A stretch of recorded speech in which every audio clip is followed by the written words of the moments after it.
नमस्कार, मैं Vaidya Kanchan Ayurveda doctor Adishakti Ayurveda super speciality Ayurveda and Panchakarma Tirth से। आज इस वीडियो में हम बात करने जा रहे हैं अम्लपित्त के बारे में। अम्लपित्त क्या है, इसके क्या कारण और लक्षण हैं और क्या आयुर्वेदिक चिकित्सा है। जिन लोगों ने हमारे चैनल को सब्सक्राइब नहीं किया है वो हमारे चैनल आयुर्वेद बाय वैद्य कंचन को सब्सक्राइब कर लें ताकि आयुर्वेद से जुड़ी हुई वीडियो की अपडेट्स आपको मिलती रहे और हम भी नई नई आयुर्वेदा और हेल्थ से जुड़ी जानकारी आप तक पहुंचाते रहें। तो चलिए शुरू करते हैं। सबसे पहले अम्लपित्त क्या है। अम्ल पित्त के बारे में कहा जाता है अम्लम विदग्धम जगत पित्तम अम्लपित्तम, ऐसा पित्त जो अम्लता और विदग्धता को प्राप्त होकर हमारे शरीर में और मन में व्याधियां उत्पन्न करता है। पित्त दोष की जब वृद्धि होती है और दुष्टि हो जाती है तो अम्लता और विदग्धता को प्राप्त होकर शरीर में अलग अलग रोग उत्पन्न करता है। इसके क्या कारण है और किन कारणों से क्या परेशानियां होती हैं। जब पित्त वृद्धि कर हम आहार विहार करते हैं, ऐसा खाना खाते हैं, ऐसा लाइफस्टाइल फॉलो करते हैं जिससे शरीर में पित्त दोष की वृद्धि होती है और दुष्टि होती है, तो उससे धीरे धीरे शरीर में अम्लपित्त नामक रोग होने लगता है। विरुद्ध आहार का सेवन करना, ऐसा खाना जो बिल्कुल नहीं खाना चाहिए, ऐसे फूड कॉम्बिनेशन सबसे ज़्यादा फेमस एग्जाम्पल अगर मैं आपको बताऊं तो दूध के साथ खट्टे फल या दूध के साथ नॉन वेजिटेरियन डाइट जब हम खाते हैं तो ये बीमारी होती है। उसके अलावा पित्त को बढ़ाने वाले आहार जैसे स्पाइसी फूड, ज़्यादा तीखा खाना खाना, मसालेदार खाना खाने के बाद एकदम से सो जाना या दिन में सोना, और जब आपका रात का भोजन अच्छे से डाइजेस्ट नहीं हुआ है और भूख नहीं लग रही है फिर भी बहुत सारा ढेर सारा खाना खा लेना, और जिससे हमारे शरीर में अग्नि मंद हो जाती है, जो डाइजेशन है वो हमारा खराब होता है और अम्लपित्त जैसी समस्याएं हमें अगले लेटर लाइफ में देखने को मिलती है। उसके अलावा पित्त प्रकोप जिन ऋतुओं में होता है उन ऋतुओं में पित्त की शुद्धि ना करना, शरीर की शुद्धि ना करना, जिसके लिए आयुर्वेद में पंचकर्म बताया गया है कि कौन सी ऋतु में पंचकर्म हमें लेना चाहिए। पित्त की शुद्धि के लिए विरेचन कर्म बताया जाता है। तो हमें हर साल जब भी पित्त वृद्धि की ऋतु आती है, वर्षा ऋतु में पित्त का संचय होता है और शरद ऋतु में पित्त का प्रकोप बताया जाता है, तो इन ऋतुओं में हमें विरेचन कर्म करवाना चाहिए वैद्य की गाइडेंस में। अब पित्त के बढ़ने से हमें जो अम्लपित्त नामक रोग होता है तो उसके क्या लक्षण होते हैं।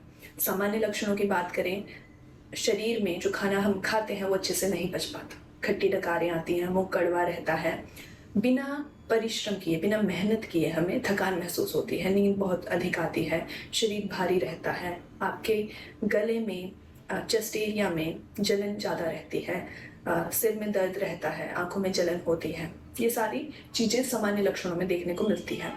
जब सीवियर कंडीशंस हो जाती हैं, लक्षण बढ़ जाते हैं, तो स्पेसिफिक कुछ केसेस होते हैं जिनमें लोगों को खाना खाने के बाद ही स्टूल पास करने की अर्ज होती है, उन्हें स्टूल पास करने जाना पड़ता है।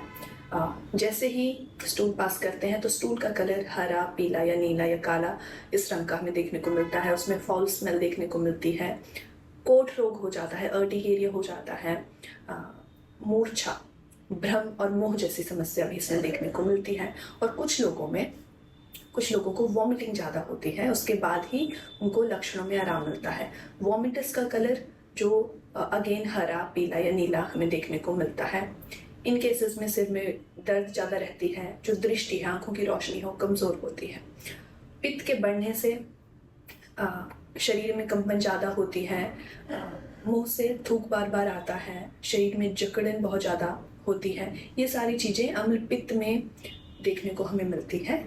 तीनों दोषों की दृष्टि, वात, पित्त और कफ हमें इस रोग में देखने को मिल जाता है। तो अब बात करते हैं चिकित्सा की। अगर आपको भी या आपके परिवार में किसी को भी अम्लपित्त की समस्या है, गैस या एसिडिटी के नाम से आम जनता जानती है, तो आपको भी ये समस्या है तो ये वीडियो एंड तक ज़रूर देखें। अगर ये रोग जितना नया होता है उतना आसान होता है चिकित्सा करने के लिए, जितना जितना पुराना होता चला जाता है उतनी इसकी चिकित्सा मुश्किल हो जाती है। तो ट्रीटमेंट में पहली चीज़ बताई गई है हमारे शास्त्रों में कि जो भी कारण है, चाहे वो आहार है या विहार है, जिन कारणों से शरीर में अम्ल पित्त बढ़ा है, दोष बढ़े हैं, उन कारणों को बिल्कुल ना करें। जो आहार हमने शुरू में बताए वो आहार का सेवन छोड़ दें। खट्टी दही ना खाएं, अल्कोहल या स्मोकिंग, चाय, इनका सेवन बहुत ज़्यादा ना करें। आयुर्वेद में अम्ल पित्त की चिकित्सा में पंचकर्म बताया गया है। पंचकर्म में वमन कर्म, जिन लोगों को वॉमिटिंग ज़्यादा होती है, वॉमिटिंग में कफ निकलता है, तो कफ और पित्त की शुद्धि के लिए वमन कर्म करवाया जाता है, जिसमें परवल पत्र और मदन फल का प्रयोग किया जाता है। एक वैद्य की गाइडेंस में औषध तैयार करके पंचकर्म करवाया जाता है। जिन लोगों को जो मैंने लक्षण बताए कि स्टूल पास करने के बाद ही रिलीफ मिलता है सिम्टम्स में, तो उनमें विरेचन कर्म किया जाता है। त्रिफला चूर्ण और त्रिवृत लेह का प्रयोग किया जाता है। इसके अलावा बस्ती का प्रयोग भी किया जाता है। अनुवासना और आस्थापना बस्ती, रोगी और रोग की प्रकृति देख के ये कर्म किए जाते हैं। और चौथा है रक्त मोक्षण क्रिया, जिसको जलौका और सिरावेद की मदद से हमें रक्त मोक्षण इसमें करवाना चाहिए। अब बात करते हैं कि घर में आपके किचन में ऐसी कौन कौन सी चीज़ें हैं जिनका सेवन आपको करना चाहिए।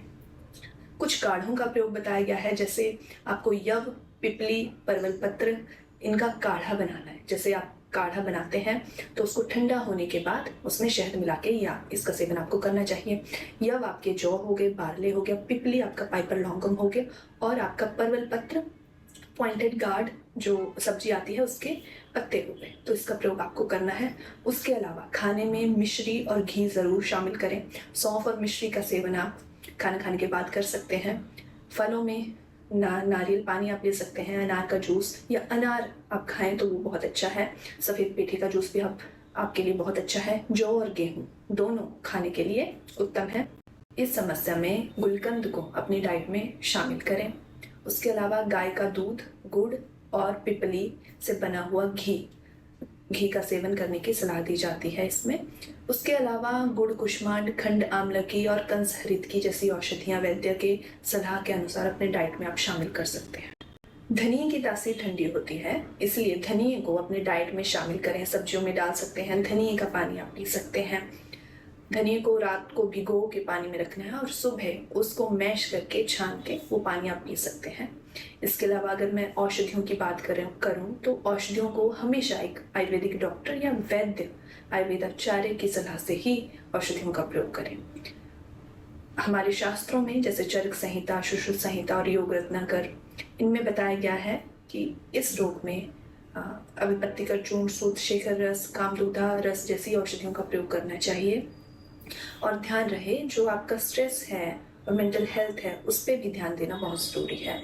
जैसे स्क्रीन टाइम कम करें, ज़्यादा फ़ोन ना देखें, ज़्यादा लैपटॉप का प्रयोग ना करें। अगर आपकी डेस्क जॉब है तो धीरे धीरे छोटे छोटे ब्रेक लेते रहें। खाना खाने के बाद 5 से 10 मिनट आपको टहलने जाना है। सुबह और शाम को सैर पे ज़रूर जाएं। सनलाइट, सुबह की सनलाइट आपके माइंड के लिए और आपकी बॉडी के लिए बहुत अच्छी है। आज की इस वीडियो में हमने जाना कि अम्ल पित्त क्या है। जिन लोगों को गैस और एसिडिटी की समस्या है उन्हें घर पे किन चीज़ों का ध्यान रखना चाहिए, दवाइयों का सेवन कैसे करना चाहिए, और पंचकर्म जैसी चिकित्सा भी इन रोगों में की जाती है। तो अगर आपको ये वीडियो पसंद आई तो हमारे चैनल आयुर्वेद बाय वैद्य कंचन को सब्सक्राइब करना ना भूलें। और आपकी कोई भी हेल्थ के कंसर्न्स हैं, हेल्थ इश्यूज़ हैं, आप हमें कमेंट सेक्शन में पूछ सकते हैं। हम कोशिश करेंगे आपके सभी जो क्वेश्चंस हैं उनके आंसर करने का। और अगर आपको हमसे कंसल्टेशन लेनी है तो आदिशक्ति आयु तीर्थ पे आप कांटेक्ट कर सकते हैं। हमारी टीम का नंबर है 9535921083। आप इस नंबर पे कांटेक्ट करके हमसे जुड़ सकते हैं। तो अगली वीडियो में फिर मिलेंगे, तब तक के लिए धन्यवाद।